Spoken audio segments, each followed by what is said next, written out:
Vamos a conversar ahora de varios temas en la pauta de actualidad junto al director de la División para las Américas de Human Rights Watch, José Miguel Vivanco. Señor Vivanco, bienvenido a CNN. Muy buenas tardes. Muchas gracias por invitarme, Daniel. Quiero partir preguntándole por el balance que hacen ustedes. Ayer conmemoramos el Día Internacional de los Derechos Humanos en todo el mundo. ¿Qué balance hacen ustedes de la situación que está viviendo Chile en materia de derechos humanos?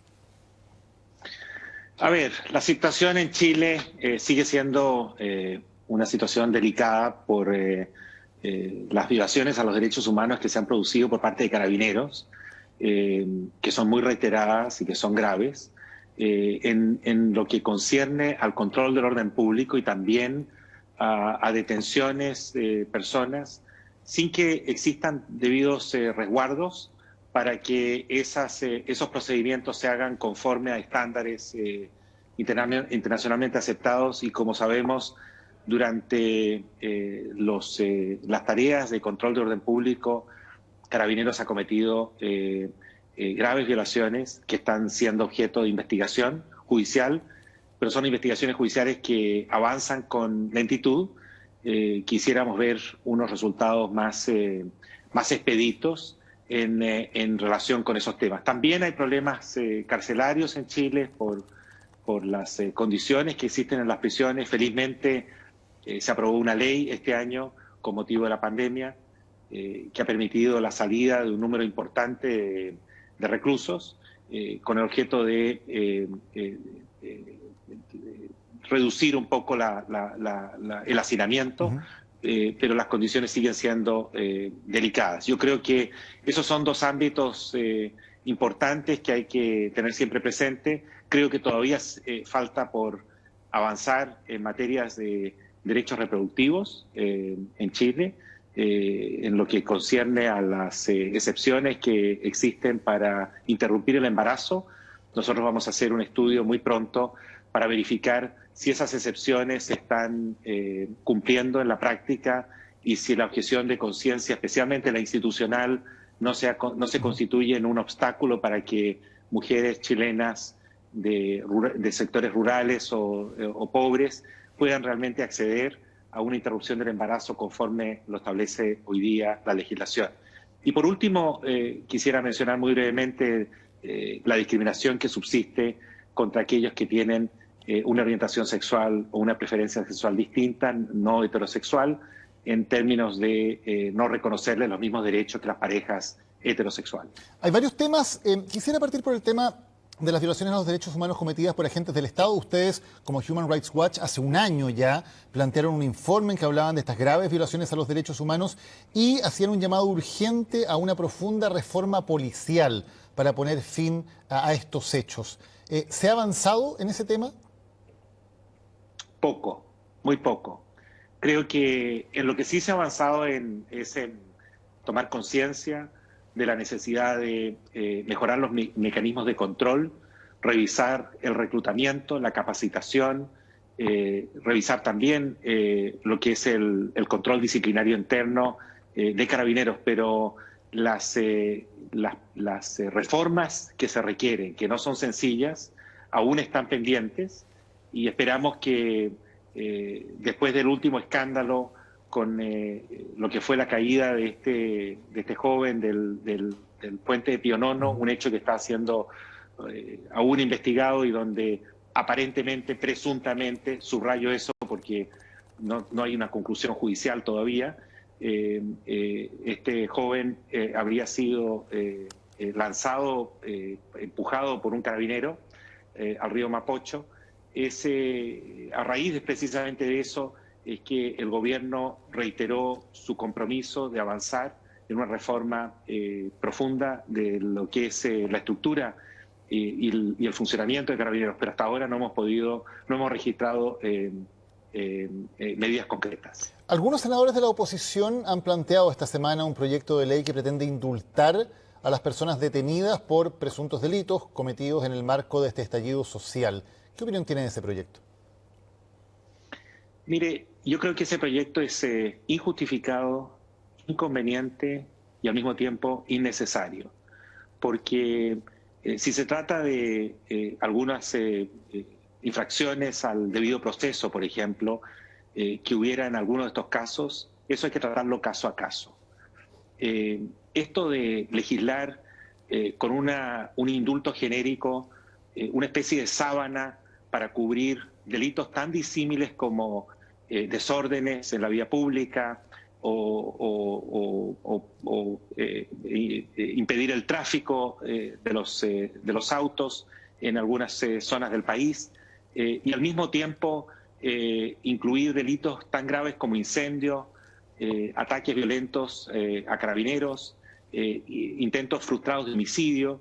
Me parece que es un grave error, porque si bien los carabineros cometieron violaciones a los derechos humanos y en algunos casos muy graves, y deben ser castigados esos carabineros implicados en esos hechos, también hubo delitos comunes.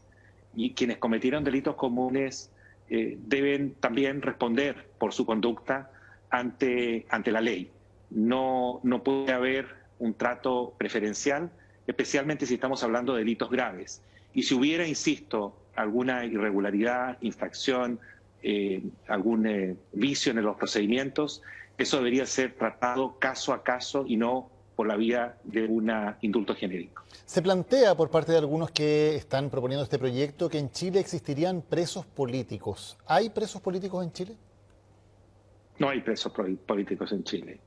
No hay, y lo puedo decir categóricamente porque para que se den las circunstancias de presos políticos, deberíamos estar en condiciones donde las personas sean perseguidas por sus creencias religiosas, creencias políticas, por disentir al intentar publicar una opinión distinta de la oficial. Eso es lo que ocurre en dictadura.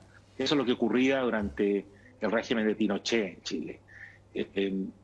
O eso es lo que ocurre el día de hoy en Cuba, donde si alguien trata de decir algo que no está debidamente autorizado, se arriesga a que lo detengan y también se arriesga a cosas peores. Pero eso felizmente hoy día no existe en Chile. También se puede dar la categoría de presos políticos en el caso de alguien que haya cometido un delito común, pero no haya tenido acceso al debido proceso. No le hayan permitido defenderse con un abogado, no le hayan permitido exponer sus descargos frente a la acusación del Ministerio Público, presentar sus testigos, por ejemplo. Y todo eso se ha hecho por motivaciones políticas, es decir, ha habido una manipulación política por parte del Estado, del gobierno, para impedir que esas personas puedan defenderse y tener un juicio justo. Si hubiera esas circunstancias, cosa que no existe en Chile, estaríamos también frente a los casos de presos políticos. Por eso es que creo que en esto hay que ser muy rigurosos y creo que es un error calificar a esas personas que están siendo procesadas e investigadas por delitos comunes como si se tratara de presos políticos. Otro aspecto que ha sido planteado por quienes están proponiendo este proyecto es que dicen que hay personas que llevan demasiado tiempo en prisión preventiva, más de un año para delitos que probablemente sus condenas, de ser condenados, no significarían un periodo mayor a este. ¿Hay algún periodo en el cual se puede hablar de que el uso de la prisión preventiva es correcto y algún momento en que ya pueda considerarse que ese uso de la prisión preventiva antes de condenar o declarar la inocencia de alguien puede llegar a ser abusivo? Sí, ese es un punto válido de discusión, porque la prisión preventiva debe usarse siempre excepcionalmente y solo cuando se trata de asegurar la comparecencia de la persona o la preservación de las pruebas en el proceso. Y esa prisión debe ser razonable. No se puede abusar de la prisión preventiva. Desgraciadamente, la regla en Chile y en el resto de América Latina es el abuso de la prisión preventiva. Hay gente que están por largo tiempo sin que se les esclarezca su situación procesal, sujetos a este mecanismo abusivo de la prisión preventiva. Creo que eso también tiene una solución y no es por la vía del indulto genérico, sino que es el trato caso a caso. Si hay personas que están bajo prisión preventiva, pero que realmente no se justifica esa medida privativa de la libertad, primero porque se trata, por ejemplo, de delitos menores, como el interrumpir el tráfico, el participar en desórdenes en la vía pública. Creo que y sobre todo si la sanción máxima que podría recibir es igual o superior al tiempo que ha pasado en prisión preventiva, evidentemente que estamos ante un abuso y eso debería remediarse caso a caso. Anoche, en algunos hechos de violencia que ocurrieron en el centro de Santiago, fueron quemados 4 buses vacíos del transporte público. Y el intendente metropolitano, Felipe Guevara, hoy ha dicho que esos actos, la quema de estos buses, fueron graves atropellos a los derechos humanos por parte de estos delincuentes. ¿Qué le parecen esas declaraciones? Que son evidentemente fruto de la falta de conocimiento de los conceptos básicos que representan los estándares o los principios en materia de derechos humanos. La quema de un bus, la quema de una propiedad, ya sea pública o privada, el vandalismo, está debidamente penado en el Código Penal y son delitos comunes en Chile, en los Estados Unidos, en Europa, en cualquier país del mundo. Son delitos comunes y deben ser investigados y sancionados. Violaciones a derechos humanos las pueden cometer funcionarios públicos, agentes del Estado, policías, esencialmente, pero también militares, en las actividades que hemos conocido en Chile, cuando cometen abusos de poder. Esos hechos también son delitos comunes, pero de acuerdo a los estándares internacionales, tratarse de un delito común cometido por un agente estatal, pasan a ser calificados como violaciones a los derechos humanos. ¿Le preocupa que una alta autoridad del Estado de Chile, un intendente de la región metropolitana, tenga esta confusión en lo que significa una violación a los derechos humanos? Sí, por cierto, porque es importante en esto ser muy rigurosos y no confundir lo que es obviamente una categoría específica como son las violaciones a derechos humanos con delitos comunes. No sé cuál fue el contexto ni la intención del intendente al equiparar estos dos conceptos. No sé si él está intentando sugerir que todo es violación a los derechos humanos cuando en los hechos eso es evidentemente incorrecto. Pero me parece importante hacer la corrección pública. Ojalá que él reconozca el error, porque creo que en esta materia hay que ser muy objetivos, muy cuidadosos, nunca exagerar, tampoco minimizar, pero desde luego jamás intentar equiparar lo que son delitos comunes que pueden ser muy graves con otras infracciones que cometen los agentes del Estado que pasan a ser violaciones a los derechos humanos y que también, desde luego, están penados en el Código Penal a nivel interno.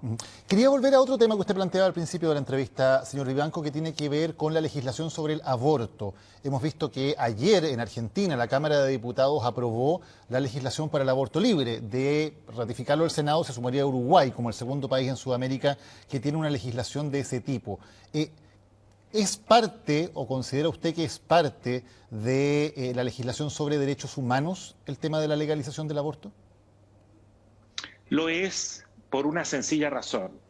Las normas internacionales de derechos humanos lo que buscan es asegurar y garantizar la plena vigencia de derechos tan importantes como el derecho a la salud, a los derechos reproductivos, el derecho a la vida y su integridad de la mujer.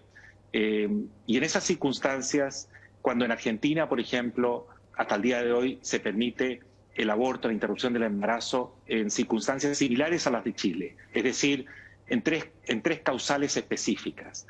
Pero en los hechos, Daniel, en la práctica, esas mujeres que no tienen acceso, que no tienen los medios, los recursos, y que pueden ser víctimas mañana de una violación, que está amparada y que está contemplada en la ley argentina como una excepción y que podría conseguir una interrupción del embarazo, en los hechos no lo logra. Nosotros acabamos de sacar un informe empírico evaluando las condiciones en que las mujeres, especialmente en zonas rurales y pobres en Argentina, podían o no acceder a un aborto. Y la conclusión es que a pesar de que teóricamente tienen el derecho, en la práctica no tienen acceso a esas excepciones. Por lo tanto, nos parece que la mejor vía para resguardar los derechos fundamentales de la mujer es que se le permita durante las primeras 14 semanas interrumpir el embarazo. Nadie está obligado a abortar, simplemente se le da la opción a la mujer para,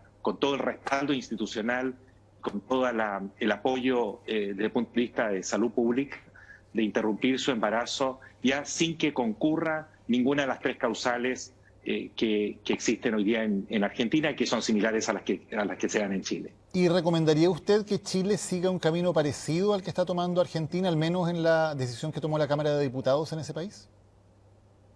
Nosotros vamos a hacer un estudio empírico en Chile para examinar hasta qué punto esas causales se están cumpliendo y se están respetando.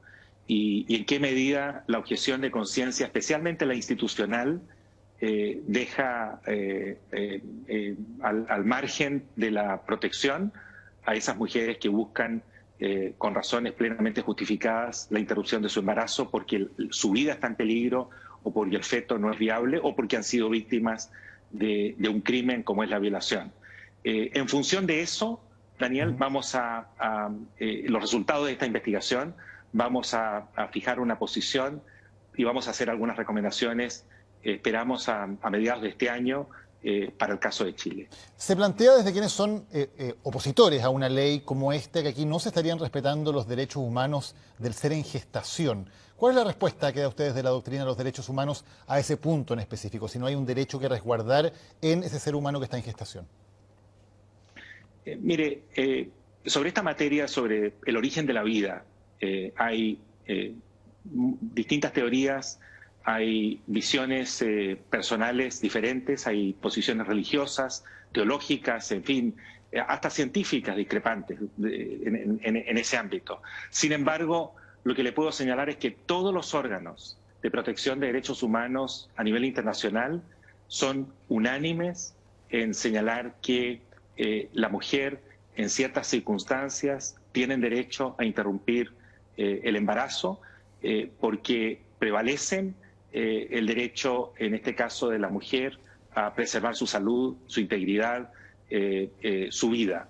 E incluso el comité que resguarda la protección de los derechos del niño a nivel internacional, el Comité de Naciones Unidas, que tiene la obligación de implementar la Convención sobre Derechos del Niño, ha concluido que este debe ser el criterio que prime y que durante el proceso de gestación, si se ponen en riesgo bienes jurídicos tan importantes como la vida, la salud de la mujer, o la mujer ha sido víctima de un crimen como es la violación, tiene derecho a interrumpir el embarazo dentro de un cierto plazo. José Miguel Bianco, director para las Américas de Human Rights Watch, muchísimas gracias por haber conversado hoy con CNN. Muy buenas tardes. Al contrario, un placer estar con